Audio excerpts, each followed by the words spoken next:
습니다. 잘 참고해 보시면 좋을 것 같고요. 다음 이슈 한번 확인해 보겠습니다. 네, 어제 춘절 휴가가 좀 기대된다. 중국 시장에 대해서 얘기를 했는데 시장 평가가 좀 엇갈리고 있는 것 같아서 네. 오늘 다시 한번 다뤄보려고 합니다. 춘절 기간 동안 소비 증가폭이 14.7% 기록이 됐다고 합니다. 사실 4년 내 최저치를 네. 기록한 것인데요. 기대 이하다 아니다 GDP 성장률 대비 선방했다 이렇게 평가가 엇갈리고 있는 것 같아요. 팀장님은 어디에 더 초점을 맞추고 계신가요? 네, 일단은 크게 좋게 잘 나왔다라고는 일단 평가는 하긴 좀 힘들 것 같고요. 대신 그 안에서 변화가 일어난 것에 대해서는 체크를 꼭 해야 된다라고 말씀을 좀 드리고 싶고요.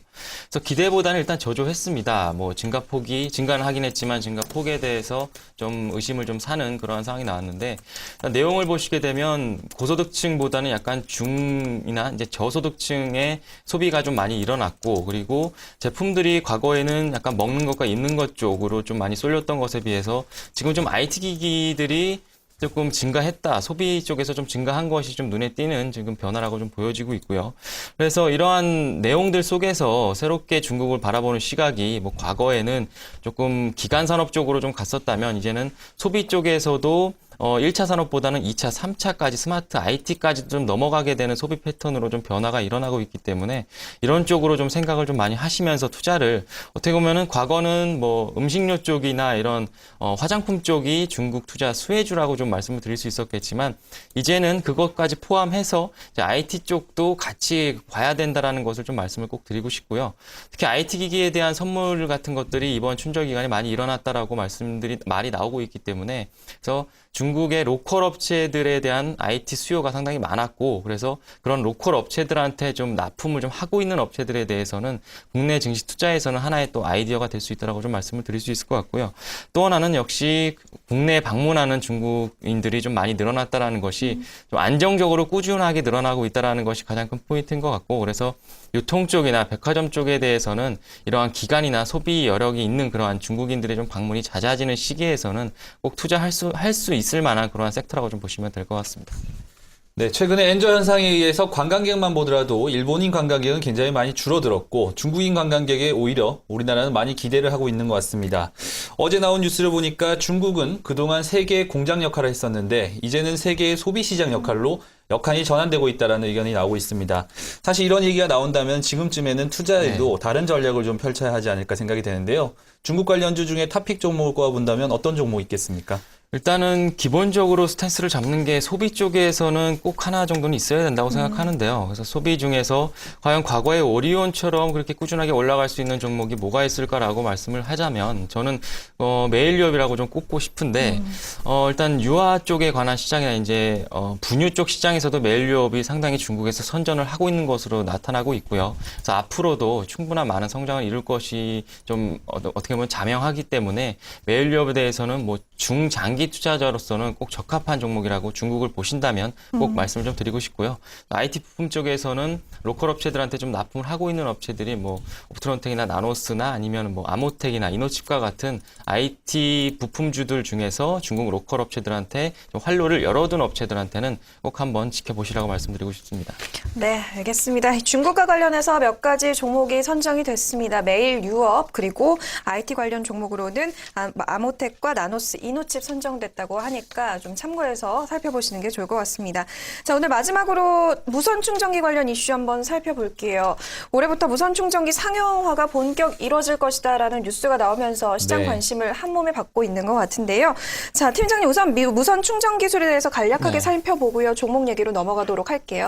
네, 일단 무선 충전 기술 하면 좀 방식이 두 가지가 있습니다. 뭐 자기 공명 방식과 자기 유도 방식이 두 가지로 나뉘게 되는데 이 무선 충전이라는 게 지금에서는 좀 화두가 스마트폰 쪽에서 좀 이루어지고 있지만 그 과거에 이미 우리 실생활에 이미 들어와져 있었고요. 뭐 예를 들자면 집안에 한 개쯤은 있으실 만한 게 바로 이제 전동 칫솔이 아닐까 생각이 되는데 전동 칫솔 보시게 되면 뒷면에 구멍은 뚫려 있지만 이게 어떻게 충전이 되는지 좀 애매했었던 상황들이 있었는데 그 안에 이제 코일이 감싸져 있고 이제 무선 충전으로 충전이 되는 방식이라고 보시면 될 것 같습니다. 좀 궁금하시다면 안 쓰는 게 있으면 분해해서 좀 보셔도 될 것 같고요. 그래서 이 두 가지 방식을 쓰는데 자기 유도 방식이라는 것은 이제 수신부와 송신부. 이게 수신부라고 하면 휴대폰이 되게 오시고 송신부라고 하면은 새로운 이 배터리 패드라고 좀 전기 패드라고 보시면 될 것 같고요. 그래서 지금 현재 상용화가 되려고 하는 거는 이 자기 유도 방식이 쓰여져 있는 이 접촉을 좀 해야 되는 그러한 상황이라고 보시면 될 것 같고, 그래서 이것이 상용화되는 타이밍이 지금 현재 갤럭시 S4부터 이제 번들은 아니지만 이제 액세서리로 좀 출시가 될 것 같고요. 그래서 앞으로 향후 나오는 제품들마다 이 무선 충전 이 키트에 대해서는 어느 정도 계속해서 관심이 있을 것 같고, 그래서 과연 그 기술을 가지고 있고 수혜를 보는 업체들에 대해서도 상당히 많은 관심이 좀 요망이 되어지고 있습니다. 그래서 이 방식에 따라서도 지금 현재로서는 자기 유도 방식이지만 향후에 자기 공명 방식으로 넘어가는 게 현재로서는 미래에 볼 수 있는 가장 큰 그림이라고 보시면 될 것 같고요.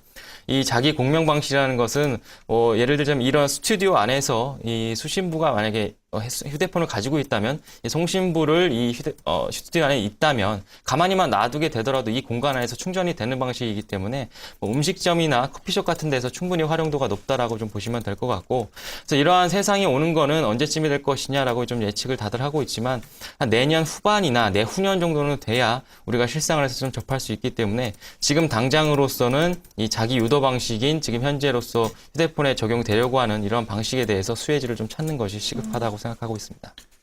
네, 주가는 원래 기대감에 의해서 움직이기 때문에 최근에 살펴보면 무선 충전 관련주도 무섭게 오르고 있습니다. 그렇지만 이제 이게 새로 시작되는 산업이다 보니까 과연 네. 실적과 모멘텀까지 뒷받침이 되는 기업들은 어떤 게 있을까? 또 투자에는 좀 유의해야 하지 않을까 겁부터 나는 것 같은데요. 투자를 해볼 만한 종목이 있다면 어떤 종목 보면 좋겠습니까? 네, 지금 현재로서는 모멘텀이 굉장히 크기 때문에 모멘텀 투자는 바로 지금이 적기라고 좀 보여지고 있고요. 대신 실적이라는 것들은 좀 후행될 가능성이 굉장히 높습니다. 액세서리로 나오기 때문에 어느 정도 자금이 좀 그렇게 비싸진 않을 테지만 좀 사시고 싶은 분들만 사야 되는 그러한 상황이고, 그렇기 때문에 앞으로 뭐 실적으로 뒷받침되기 위해서는 기본적으로 휴대폰을 샀었을 때 그 네. 인박스 되는 것이 가장 크다고 좀 보여질 수 있고요. 그렇기 때문에 앞서 방식을 두 가지를 말씀을 드렸는데 둘 다 공통적인 거는 이 코일이라는 것이 들어가기 때문에 이 코일을 생산하는 업체는 어떠한 방식으로 가든지 간에 일단 수혜를 받을 수 있다. 그래서 그러한 업체는 현재로서는 상장업체 중에 크로바 하이텍이라는 업체가 지금 코일을 생산을 해주고 있고요.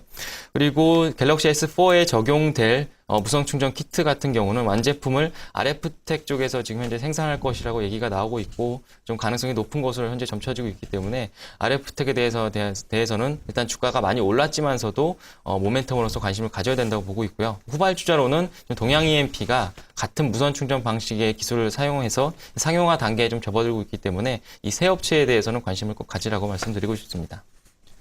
네, 세 가지 업체까지 선정되었습니다. 상장사들 중에서는 크로바 하이텍, RF텍, 그리고 동양 EMP까지 관심을 가져보시면 좋을 것 같다는 의견이시네요. 끝으로 간단하게 한번 질문 한번 드리도록 하겠습니다. 최근에 방송하시고 나서 페이스북에 여러 가지 질문들이 좀 올라오고 있는데요.